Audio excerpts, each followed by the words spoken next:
बिस्मिल्लाहिर्रहमानिर्रहीम। अस्सलाम वालेकुम। उम्मीद करती मेरे भैन भरा ठीक होंगे। अल्हम्दुलिल्लाह से भी ठीक है। अल्लाह पाक तुहानू खुश रखे, आबाद रखे। ते आज हम लोग कर दिया शुरू।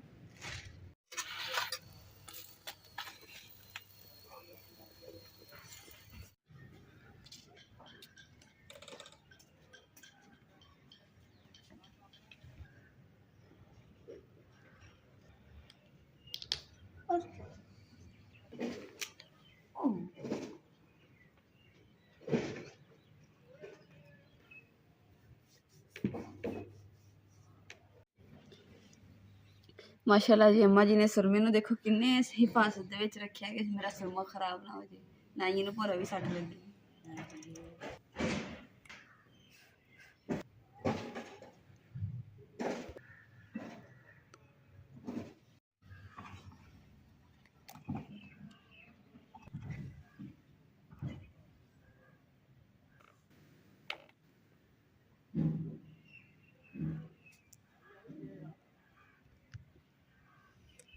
अम्मा जी इदा करो, देखो ही नहीं।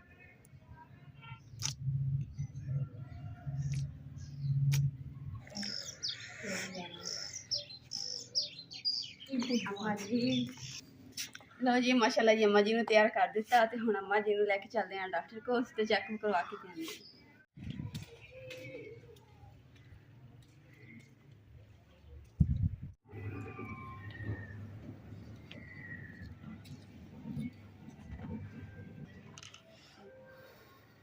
अल्हम्दुलिल्लाह जी, अज मैं मंगवाए जी चावल ते अज बनाने आलू मटर वाले चावल। ते मटर अम्मा जी कड्ढन दे ते बाकी जेह्ड़ियां चीज़ां ना मसाला वगैरह मैं प्याज वगैरह भी कट लिए ते हरी मिर्च हर चीज़ कोल रख ली है।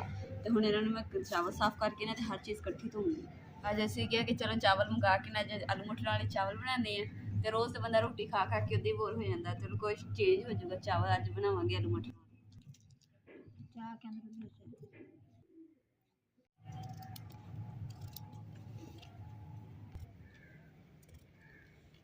बिस्मिल्लाहिर्रहमानिर्रहीम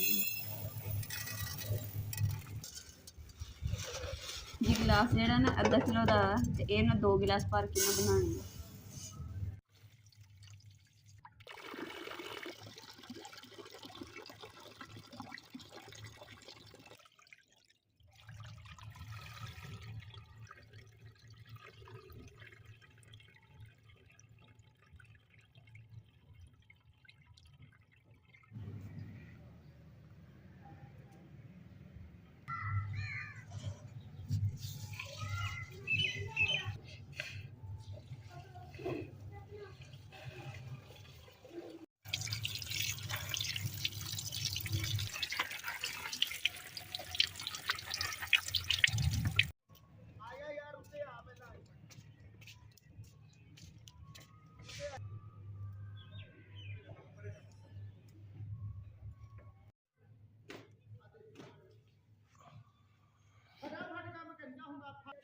अल्हम्दुलिल्लाह जी, सारी सब्जियां ਜਿਹੜੀਆਂ ਧੋ के ਤੇ मैं रख ਲੀਆਂ। और देखो मेरे माशाअल्लाह जी मिट्टी ਦੇ बर्तन ਦੇ ਵਿੱਚ मैंने पा के रखी है। मैं कि ਇਹਨਾਂ ਨੂੰ ਹੁਣ इस्तेमाल करनी। ਅੱਜ ਲਿਆਂਦੀਆਂ ਹਰੀਆਂ ਛੋਟੀਆਂ ਕਿਨਾਰੀਆਂ ਅੱਜ ਲਿਆਂਦੀਆਂ ਤੇ ਇਹਨਾਂ 'ਚ ਅਸੀਂ ਸਾਲਣ ਵੀ ਖਾਇਆ ਕਰਾਂਗੇ।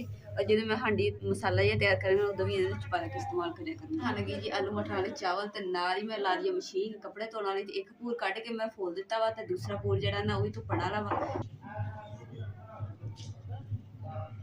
उन्नी देर में ना मैं चावल उपर रख लेनी है। अग मैं बाल के गई है, फिर भी बुझ गई है, दोबारा बाली।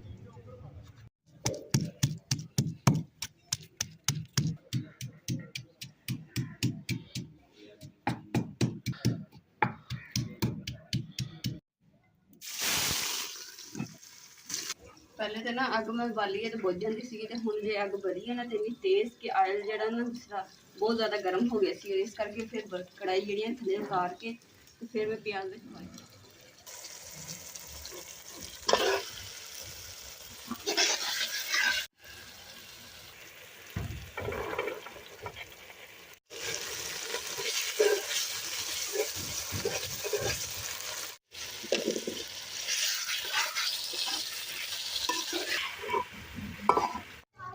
अल्हम्दुलिल्लाह जी, चावल तैयार हो गए। तो हम सिर्फ इन्हें दम देने हैं तो फिर 5-10 मिनट बाद दम कट्टांगे तो चावल जड़े मज़ेदार तैयार हो जाएंगे तो खाने शुरू करेंगे।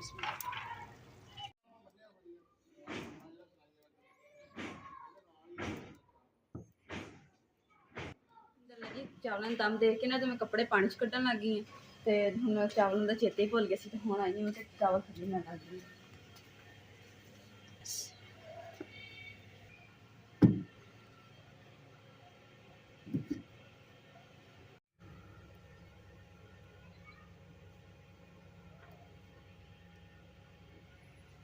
चलो जी चावल देखो कितने खिले खिले और इतने प्यारे बने ना भाई चावल।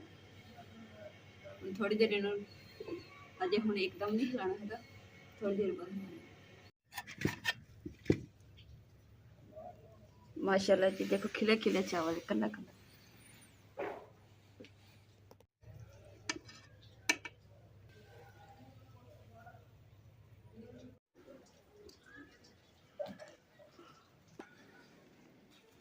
अलहमदुलिल्लाह जी चावल भी बना लिया तो नाले बर्तन जो इस्तेमाल किए थे ना चावल बना लगे वो भी धो लिए। तो हम बैठ के ना बिस्मिल्लाह करके ते खाना खाते हैं।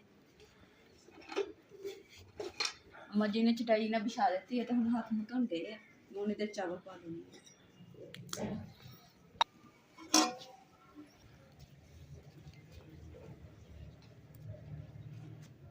मिट्टी का जागरूक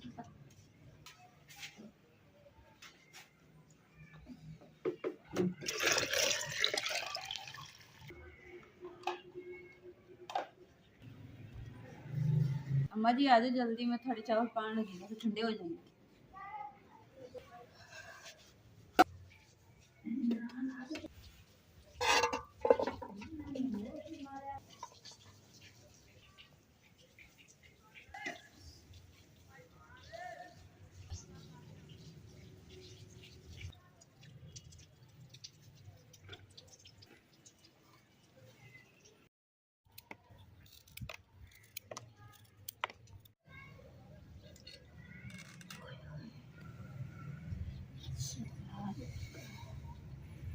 माशाल्लाह जी अम्मा जी भी आ गए और बिस्मिल्लाह करते हैं खाना खाने।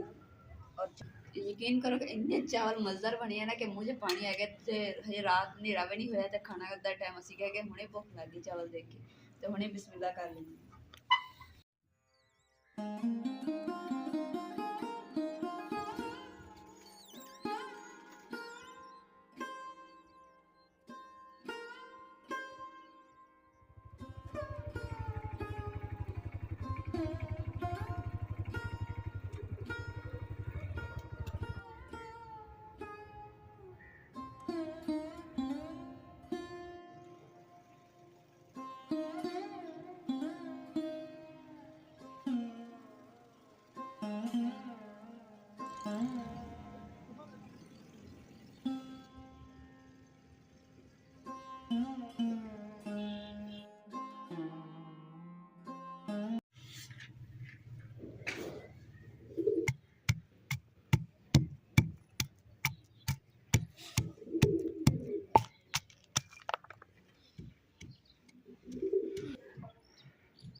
अलहमदुलिल्लाह जी गाजर भी कट ली, प्याज भी कट लिया, अदरक लसन भी छिल लिया वा। तो ऐदगी अगे मैं खुश्क लसन जो इस्तेमाल कर सी ऐदगी जो हरा लसन जो इस्तेमाल करनगे भी सालन बहुत मज़ेदार बनता वा। और आलू हूँ कट्टन दी तो जो मटर है ना तो वह साढ़े ने चावल बनाए सी तो मैं बचा के रख लिए तो मैं हूँ सब्जी बनानी आलू मटर तो गाजर की सब्जी जी मिक्स है ना वो बहुत मज़ेदार बनती है। हम बस जी सब्जी तो कट्टी गई अलहमदुलिल्लाह तो हूँ बनानी है स्टार्ट करते हैं।